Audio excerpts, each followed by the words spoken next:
नमस्कार साथियों, मैं कौशल शर्मा स्वागत करता हूं आपके अपने YouTube चैनल स्टडी प्लेस पर। एक बार फिर से हम हाजिर हैं अपनी आर ओ की टेस्ट सीरीज को लेकर के, क्योंकि मॉक टेस्ट 3 के 30 क्वेश्चंस रह गए थे। मैंने आपको 29 क्वेश्चन 30 क्वेश्चंस आपको करवाए थे कल। आज मैं आपको फिर से 30 क्वेश्चंस लेकर के उपलब्ध हूँ पार्ट 2 में। ठीक है, चलिए स्टार्ट करते हैं हम आज के क्वेश्चंस की श्रृंखला के लिए, जो कि रहेंगे अपने क्वेश्चंस यहाँ पर। ये रहेगा आज का जो क्वेश्चंस है, ये रहेगा कि निम्नलिखित में से तद्भव शब्दों में से कौन सा सही विकल्प है। बादल, परीक्षा, विवश, शीशम, रैन, भालू, पान। ऑप्शन बी पिटक, लवण, द्रोण या वर्तिका। ऑप्शन डी पाहुना, हरिद्रा, रिक्त और महंत। नंबर 30 का आंसर बताएं, क्या आंसर रहेगा।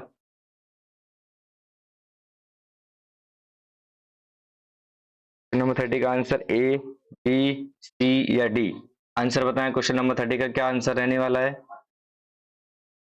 तद्भव की दृष्टि से बताना है कि सारे के सारे तद्भव होने चाहिए। बताएं, इसका जो आंसर रहेगा वो रहेगा ऑप्शन नंबर बी। क्या रहेगा। Option option number B is the right answer. शीशम, रैन, आलू और पान, ये सारे के सारे तद्भव शब्द हैं। तत्सम की बात करें तो शीशम का जो तत्सम शब्द होता है वो शिंशपा होता है। रैन का तत्सम होता है रजनी। भालू का तत्सम होता है भल्लुक और पान का होता है पर्ण। ठीक है, तो ये सारे के सारे जो भी दिए हुए हैं इसमें ऑप्शन में, ये सभी तद्भव शब्द है। ठीक है, क्वेश्चन नंबर 31 की तरफ चलेंगे। विशेष से विशेषण की दृष्टि से एक युग्म गलत है। गलत युग्म आपको छांटना है। ऑप्शन नंबर ए भक्ति या भक्त। Option number B, option number B आपको देखना है लक्षण या लाक्षणिक। ऑप्शन नंबर सी देखना है संताप या संतप। ऑप्शन नंबर डी वर्णित या वर्णन। क्या आंसर रहेगा। क्वेश्चन नंबर 31 का आंसर बताएं। विशेष से विशेषण की दृष्टि से कौन सा विशेष है, कौन सा विशेष विशेषण है, ये आपको बताना है। तो क्वेश्चन नंबर 31 में अगर हम देखें तो option number D is the right answer. वर्णित और वर्ण, ये जो आंसर है यही विशेषण विशेष की दृष्टि से शुद्ध है। विशेष से विशेषण की दृष्टि से क्या है, तो शुद्ध है। अच्छा क्या है ये देखिए, ये पूछा है कि गलत युग्म वर्णित और वर्णन, यानी कि वर्णन का वर्णित विशेषण होता है। ठीक है, ये भक्त है, ठीक है, भक्ति इसका विशेष से हो जाएगा। लाक्षणिक, लक्षण का क्या बनाता है, हम लाक्षणिक बनाते हैं। संताप का संतप्त बनाते हैं। लेकिन वर्णित खुद एक विशेषण है, तो option number D is the right answer regarding गलत युग। ओके, अगला प्रश्न चलते हैं। अगला प्रश्न कह रहा है कि विशेषण शब्द नहीं है। लिखित में जो दिए हुए हैं उसमें विशेषण शब्द पूछ रहा है कि विशेषण शब्द कौन सा नहीं है। ए अलंकृत, बी उपदेशक, सी औचित्य और डी झंकृत। कौन सा जो ऑप्शन है वो सही होगा। हमें देखना है विशेषण शब्द नहीं है, कौन सा शब्द विशेषण नहीं है, जरा बताएं।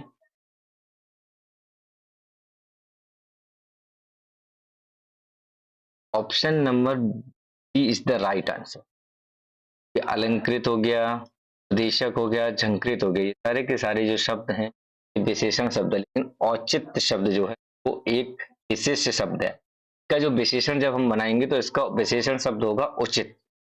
क्या होगा, उचित होगा। Okay, next question. एक विशेष शब्द है, विशेष शब्द हम पूछेंगे पुष्टि, निजी, कौटुंबिक या तल्ख।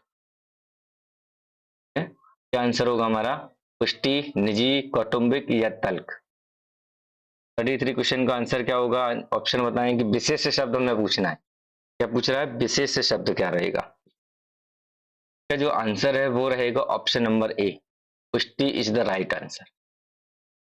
पुष्टि क्या है, एक विशेष शब्द है, इसका जब हम विशेषण बनाएंगे तब बनेगा पौष्टिक। क्या बनेगा, पौष्टिक।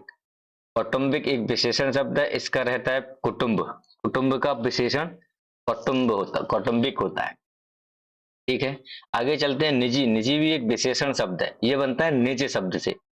निज शब्द का विशेषण विशेष जो है विशेषण जब बनाएंगे तो निजी बनेगा। तल्ख शब्द की अगर हम बात करें, तल्ख शब्द जो है ये विशेषण होता है और ये होता है विशेषण तल्खी का। क्या होता है? तल्खी का विशेषण होता है। ऑप्शन नंबर 34 तो आंसर क्या हो जाएगा? Option number A is the right answer. 34 की अगर हम बात करें तो 34 क्वेश्चन में विधेय विशेषण का उदाहरण पूछा है। जो वाक्य के नीचे दिए हुए हैं उनके विशेषण, विधेय विशेषण क्या है? अमरूद मीठा था, आदमी गरीब है, प्रधानमंत्री जी हमारे हैं, उपरोक्त सभी। बताएं, आंसर बताएं, क्या आंसर होगा? क्वेश्चन नंबर 34 का आंसर क्या होगा? अमरूद मीठा था, आदमी गरीब है, प्रधानमंत्री जी हमारे हैं, या उपरोक्त सभी। ऑप्शन हम अगर क्वेश्चन नंबर 34 की बात करें तो 34 का जो आंसर होगा वो रहेगा डी। क्या रहेगा? डी। कि अमरूद क्या है? सब्जेक्ट है, सब्जेक्ट यानी कि विधेय। ठीक। विशेष्य, विशेष्य के बाद में क्या आ रहा है? मीठा, विशेषण आ रहा है। तो विशेषण के बाद जो विधेय यानी कि विशेष्य के बाद जो विशेषण आता है उसको विधेय विशेषण कहते हैं। ठीक है। तो इसमें क्या रहेगा? सारे के सारे जो आंसर हैं, सारे के सारे ऑप्शन यानी कि question number D is the right answer. Okay. 35 की बात करें तो विशेषण विशेष्य के युग्म गलत कौन सा पूछा है? इसमें क्या पूछा है? विशेषण विशेष्य युग्म की दृष्टि से कौन सा गलत है? व्याकरण का वैयाकरण होता है, वायत्त का वायु होता है, शहीद का शहादत, या याज्ञिक का यज्ञ। पहले विशेषण होना चाहिए फिर विशेष्य होना चाहिए। 35 का आंसर क्या होगा? आंसर बताएं जल्दी से। 35 का आंसर गलत युग में देखना है। Option number A is the right answer. क्योंकि व्याकरण क्या है? एक विशेष्य है, लेकिन इन्होंने विशेषण पहले पूछा है। ठीक, तो ये आगे पीछे हो गए, बाकी सभी ठीक है। विशेषण विशेष्य की दृष्टि से ठीक है, लेकिन विशेष विशेषण की दृष्टि से, तो माफी चाहूंगा, विशेषण विशेष्य की दृष्टि से गलत है, लेकिन विशेष विशेषण की दृष्टि से option number A is the right answer. Okay. तो क्वेश्चन नंबर 35 का आंसर क्या हो जाएगा? ऑप्शन नंबर ए। ओके। नंबर 36 की ओर चलते हैं। ये कहता है किस वाक्य में विशेषण का प्रयोग नहीं हुआ है? विशेषण का प्रयोग किस वाक्य में नहीं हुआ है? वह पुजारी है, वह लड़की काले रंग का दुपट्टा पहनती है, यह गाय सुंदर है, वह परिश्रमी भी है। इस वाक्य में विशेषण का प्रयोग नहीं हुआ है। 36 का जो आंसर रहेगा, देखो यहाँ पर काला रंग आ गया, पर विशेषण, और परिश्रमी भी क्या है? विशेषण। वह पुजारी है, ये एक वाक्य में क्या है? साधारण वाक्य है और इसमें विशेषण का प्रयोग नहीं हुआ है। ओके। 37 आंसर, 37 का क्वेश्चन का आंसर क्या है? एक विशेष शब्द है। अतिरंजित, गलत, जीवित, या वायु। आयु, माफी चाहूंगा, आयु। ऑप्शन नंबर कौन सा सही होगा? ए, बी, सी या डी? एक विशेष शब्द आपको छांटना है, तो इसमें जो विशेष शब्द है वो बताएं। विशेष शब्द होगा आयु। क्या होगा? आयु इज द राइट आंसर। क्यों? क्योंकि आयु का जो हम विशेषण बनाएंगे वो बनेगा आयुष्मान। ठीक। जीवित एक विशेषण है जिसका होता है विशेष जीवन। गलत का होता है, गलत एक विशेषण है, इसका होता है गलती। क्या होगा? गलती। अतिरंजित भी विशेषण ही है और इसका जो विशेष होता है वो अतिरंजन होता है। क्या होता है? अतिरंजन। क्वेश्चन नंबर 38, उर्मी। उर्मी शब्द का सही विशेषण पूछ रहा है। सही शब्द विशेषण क्या होगा? ऑप्शन नंबर ए उर्मिल, ऑप्शन नंबर बी उर्मिल, ऑप्शन नंबर डी उर्मिला, ऑप्शन नंबर सी उर्मी। तो क्वेश्चन नंबर 38 का आंसर क्या होगा? ए, बी, सी या डी? 38 का आंसर बताएं। 38 का जो आंसर होगा वो रहेगा उर्मिल। क्या रहेगा? Urmil is the right answer. Next चलते हैं 39 क्वेश्चन पर। यहाँ पर थोड़ी सी त्रुटि है। 39 पर चलते हैं हम। 39 कहता है कि कौन सा एक प्रत्यय लगाकर विशेषण बनाया गया है? कौन सा एक प्रत्यय लगाकर विशेषण बनाया गया है, ये देखना है आपको। 39 का आंसर बताएं। ऐतिहासिक, राष्ट्रीय, गुलाबी, या उपरोक्त सभी। ऑप्शन नंबर कौन सा सही होगा इसमें बताएं। 39 में बताते हैं। देखो, ऐतिहासिक, अगर ऐतिहासिक की बात करें तो इतिहास में एक प्रत्यय लगा करके ऐतिहासिक विशेषण बनाया जाता है। इतिहास हमारा विशेष होता है और इतिहास में जब एक प्रत्यय लगाएंगे यानी कि इतिहास धन एक बराबर ऐतिहासिक हो जाएगा। अगर राष्ट्रीय की हम बात करें तो राष्ट्रीय में जो लगाया गया वो ईय प्रत्यय लगाया गया। क्या लगाया गया? ईय प्रत्यय लगाया गया है, यानी कि राष्ट्र धन ईय बराबर राष्ट्रीय। गुलाबी, गुलाबी में भी ई प्रत्यय लगाया गया है, इसमें होगा गुलाब धन ई बराबर गुलाबी, यानी कि option number D is the right answer. क्या होगा? Option number D is the right answer. Okay, 40 question की बात करते हैं। वह बालक जोर जोर से रोता है, इस वाक्य में जोर जोर क्या है? बताएं। क्रिया विशेषण है जोर जोर, प्रविशेषण है, यौगिक सार्वनामिक विशेषण है, या विधेय विशेषण है? ऑप्शन नंबर जो क्वेश्चन नंबर 40 है, तो आंसर क्या होगा? वह जोर जोर से रोता है, क्रिया विशेषण, प्रविशेषण, यौगिक सार्वनामिक विशेषण, विधेय विशेषण।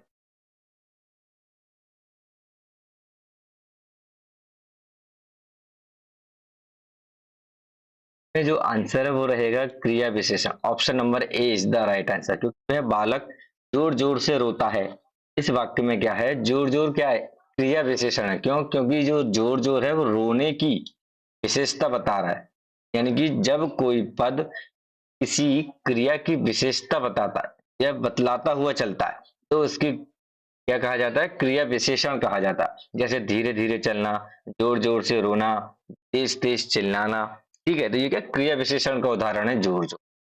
41, 41 क्या है? क्वेश्चन नंबर 41, द्विपद शब्द के लिए उपयुक्त वाक्यांश बताएं।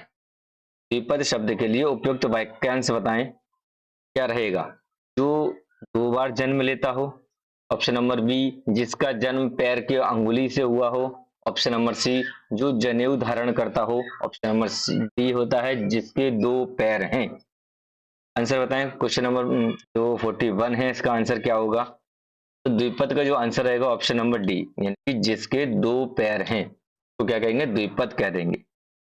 ठीक, जो दो बार जन्म लेता हो उसको द्विज कहते हैं। ठीक, अगला क्वेश्चन। अगला क्वेश्चन है 42, अल्पज्ञ। अल्पज्ञ शब्द के लिए एक वाक्य बताना है आपको कि अल्पज्ञ शब्द का क्या है? जो कुछ ना जानता हो, जो कम जानता हो, जो ज्ञात ना हो सके, या जो सब कुछ जानता हो। 42 का आंसर बताएं, ए बी सी या डी? ये आंसर बताएं। सभी लोगों को जल्दी से जल्दी जोड़ें। ठीक है, जो लोग इस चैनल पर नए बने हुए हैं उस चैनल को सब्सक्राइब अवश्य कर लें, जिससे आपको जानकारी मिल जाए कि नई क्लासेस कब स्टार्ट हो जाए नोटिफिकेशन के द्वारा। ओके, तो 42 का जो आंसर रहेगा, जल्दी बताइए को क्या आंसर रहेगा? तो अल्पज्ञ का आंसर होगा जो कम जानता हो। Option number B is the right answer. जो कम जानता हो उसे अल्पज्ञ कहते हैं। जो कुछ ना जानता हो अगर बात करें तो उसको अज्ञ कहते हैं। क्या कहते हैं? अज्ञ कहते हैं।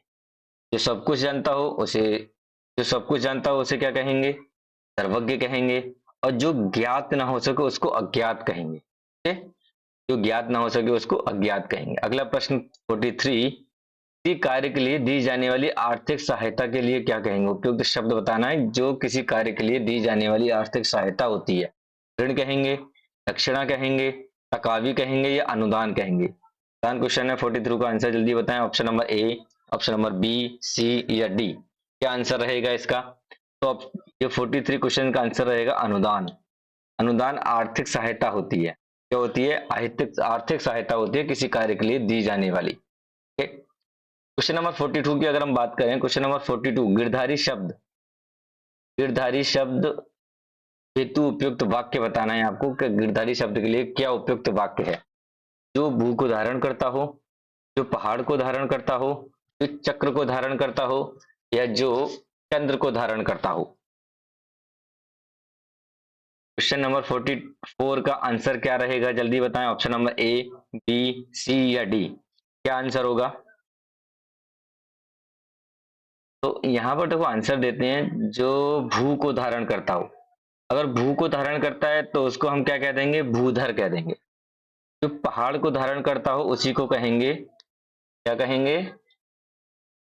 भूधर नहीं, गिरधारी। क्या कहेंगे? गिरधारी। कृष्ण जी को गिरधारी कहा जाता था। ठीक, गिर मतलब पहाड़ और धारी मतलब धारण, यानी कि पहाड़ को धारण करने वाला श्री कृष्ण जी या गिरधारी कहते हैं। ठीक है? फिर जो चक्र को धारण करने वाला चक्रधारी, जो चंद्र को धारण करता है उसे चंद्रधारी कहते हैं। ओके, अगला प्रश्न 45 कह रहा है लौट कर आया हुआ। लौट कर आए हुए को लिए क्या वाक्यांश होगा, उसका आंसर बताइए। ऑप्शन नंबर ए आगत, प्रत्यागत, प्रवासी या आवर्तक। क्या आंसर होगा, जल्दी बताएं,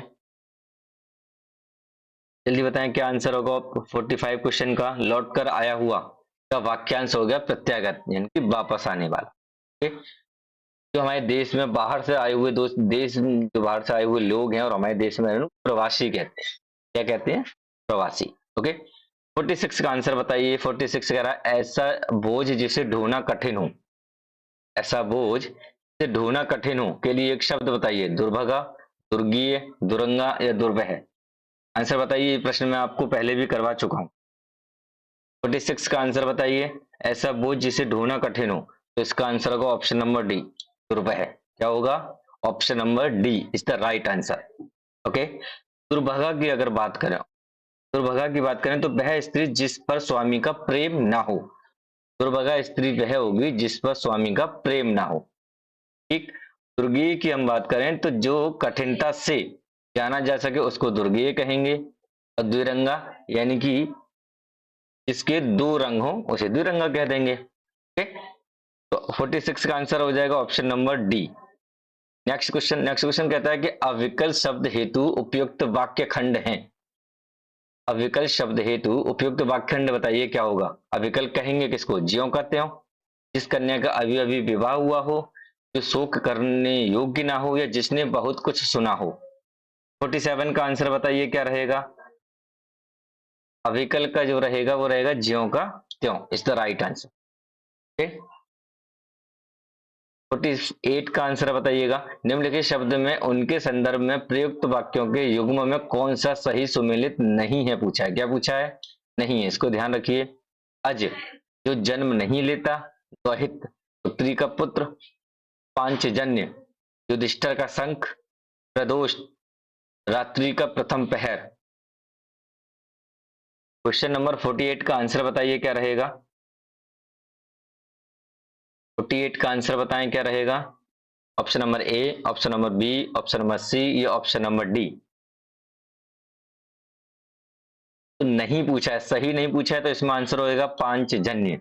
तो युधिष्ठिर का शंख अलग चीज है, और पांचजन्य जो हम कहते हैं वो कहते हैं श्री कृष्ण का शंख। श्री कृष्ण के शंख को हम पांचजन्य कहते हैं। और युधिष्ठिर के शंख की अगर हम बात करें तो अनंत विजय कहते हैं।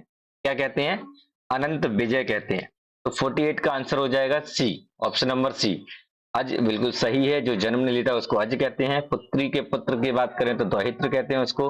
और रात्रि का प्रथम पहर प्रदोष कहते हैं। ठीक है? आगे चलते हैं, आगे हमारा प्रश्न है 49। जो आकाश में विचरण करता हो, बहुत ही आसान क्वेश्चन ये है। अब बताइए, जो आकाश में विचरण करता है उसके लिए आंसर क्या होगा, उपयुक्त शब्द क्या होगा। ऑप्शन नंबर ए अंतरिक्ष, ऑप्शन नंबर बी नवचर, ऑप्शन नंबर सी सौरमंडल या उभयचर। क्या रहेगा, जल्दी बताइए। तो इसका आंसर हो जाएगा नवचर। नव यानी कि आकाश, चर माने घूमने वाला। ठीक, तो आकाश, आकाश में विचरण करने वाला क्या होगा, नवचर होगा। ठीक, क्वेश्चन नंबर 50। क्वेश्चन नंबर 50 यानी कि मुकुल शब्द के लिए एक वाक्य बताइए क्या रहेगा। मुकुल शब्द के लिए एक वाक्य, जो फूल खिला ना हो, वह फूल जो खिलने जा रहा है, कमल की डंडी या तालाब में खिला कमल। मुकुल किसको कहेंगे, 50 का आंसर बताएं। ऑप्शन नंबर ए आंसर होगा, बी होगा, सी होगा, डी होगा। अगर किसी क्वेश्चन से संबंधित आपको कोई कंफ्यूजन है तो प्लीज हमें कमेंट में लिखकर अवश्य बताएं, जिससे हम आगे अगले प्रश्न में या अगली जो वीडियो लेके आएंगे उसमें आपके क्वेश्चन की कंफ्यूजन है उसको दूर कर सकेंगे, आपको एक्सप्लेन कर सकेंगे। अगर किसी प्रकार की एक्सप्लेनेशन में दिक्कत है प्लीज अवश्य बताएं। ठीक है, क्योंकि कम समय में इसलिए ले रहा हूं ताकि आप लोगों के पास समय भी कम बचा हुआ है। लगभग फरवरी के प्रथम सप्ताह या द्वितीय सप्ताह में ये आरओ का पेपर संपन्न करवा लिया जाएगा। ठीक है, तो आंसर बताइए 50 का जो आंसर है वो क्या रहेगा। 50 का आंसर होगा ऑप्शन नंबर बी। वह फूल जो खिलने जा रहा है उसको क्या कहेंगे, मुकुल कहेंगे। ठीक है, जो फूल खिला ना हो उसको कली कहेंगे, और कमल की डंडी को हम मृणाल कहते हैं, और तालाब में खिले हुए कमल को सरसिज कहते हैं। क्या कहते हैं, सरसिज कहते हैं। तो जो मैं एक्स्ट्रा भी बता रहा हूं उसको भी नोट करते रहें। ऑप्शन नंबर 50, क्वेश्चन नंबर 51 का अशुद्ध वाक्य का चयन करना है। क्या करना है? अशुद्ध वाक्य आपको बताना है कि मुझे क्या करना है। तो एक क्वेश्चन तो यही हो गया कि मुझे क्या करना है। ठीक, दूसरा है मेरा और आपका घोर संबंध है। सी, अधिकतर लोगों का यही विचार है। और ऑप्शन नंबर डी की अगर हम बात करें, मौर्य काल में लोग सुखी थे। शुद्ध वाक्य का हमें चयन करना है। ठीक है, तो अशुद्ध वाक्य हमें बताइए। तो देखो, मुझे क्या करना है, ठीक है। अधिकतर लोगों का यही विचार है, बिल्कुल ठीक। और मौर्य काल में लोग सुखी थे, ये भी ठीक है। आंसर होगा ऑप्शन नंबर बी, मेरा और आपका घोर संबंध है। ये थोड़ा सा गलत है। ठीक, घोर नहीं आएगा, मेरा और आपका घनिष्ठ संबंध होगा। क्या होगा? घनिष्ठ संबंध होगा, घोर संबंध नहीं आएगा। ठीक है, इस चीज को ध्यान रखिएगा। तो 51 का आंसर हो जाएगा option number B is the right answer. अशुद्ध पूछा था तो अशुद्ध हमने बता दिया। 52 नेक्स्ट क्वेश्चन है, किस एक शब्द की वर्तनी शुद्ध है? क्या है? वर्तनी शुद्ध पूछा है। मनीषीगण, वैक्रम, विभीषिका, याज्ञवल्क्य। क्या है? इसकी वर्तनी क्या है, अशुद्ध है, वह पूछा है। बताएं क्या होगा इसका answer. Option number A, option number B, C या डी।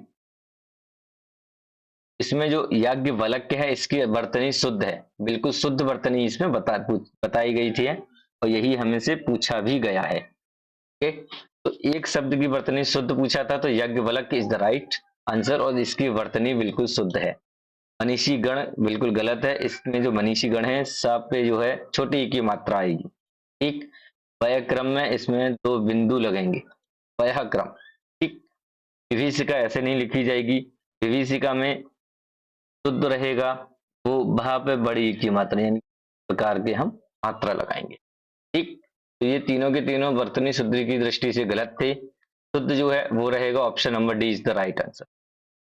53 निम्नलिखित में एक शुद्ध बताइए। क्या सही लिखा गया? तिलांजलि, तिलाजली, तिलांजलि या तिलांजलि? आंसर बताएं, क्या आंसर इसमें होगा? शुद्ध वर्तनी इसमें पूछी है, ज्यादा कठिन नहीं है, आंसर बताइए। ऑप्शन नंबर ए की जो वर्तनी है वो बिल्कुल शुद्ध है। क्या है? शुद्ध वर्तनी ही। नेक्स्ट क्वेश्चन 54, निम्नलिखित में से कौन सी एक वर्तनी अशुद्ध है? क्या पूछा? एक अशुद्ध वर्तनी पूछी है। सस्य श्यामला, श्रृंगार, छत्र छाया, मुमूर्षु। ठीक है, तो आंसर बताए 54 में क्या आंसर होगा। ऑप्शन नंबर ए, बी, सी या डी? अशुद्ध पूछा है, बताइए आंसर बताइए। 54 का आंसर क्या होगा? 54 का आंसर बताएं क्या होगा। देखो, श्रृंगार बिल्कुल इसी तरीके से लिखा जाता है, सस्य श्यामला भी बिल्कुल ठीक है, और मुमूर्षु भी बिल्कुल। इसमें गलत है थोड़ा। इसमें जो छत्र छाया है, छत्र के बाद आधा चा हमें जोड़ना होगा। यहाँ पर क्या होगा? आधा चा जोड़ना, फिर हम छाया लिख सकते हैं। ठीक, ये वर्तनी क्या है? अशुद्ध है। ये जो वर्तनी शुद्ध लिखनी है वो छत्र छाया होगी। ठीक है, छत्र छाया के बीच में आधा चा अवश्य आएगा। ठीक, की वर्तनी यह है अशुद्ध है, तो option number D is the right answer. Question number 55, question number 55 में कौन सा शुद्ध पूछा है? वह घोड़े पर सवार था, केवल 4 रुपए दीजिए, उसने अनेक ग्रंथ लिखे। क्या है? अनेक ग्रंथ लिखे। क्वेश्चन नंबर 55 का आंसर क्या होगा, जल्दी बताएं। तो इसका आंसर होगा उपरोक्त सभी। वह घोड़े पर सवार था, बिल्कुल ठीक है। केवल 4 रुपए दीजिए, ठीक है। उसने अनेक ग्रंथ लिखे, ये भी बिल्कुल ठीक है। तो ऑप्शन नंबर 55, क्वेश्चन नंबर 55 का option D is the right answer. Next 5 question और बचे हुए हैं।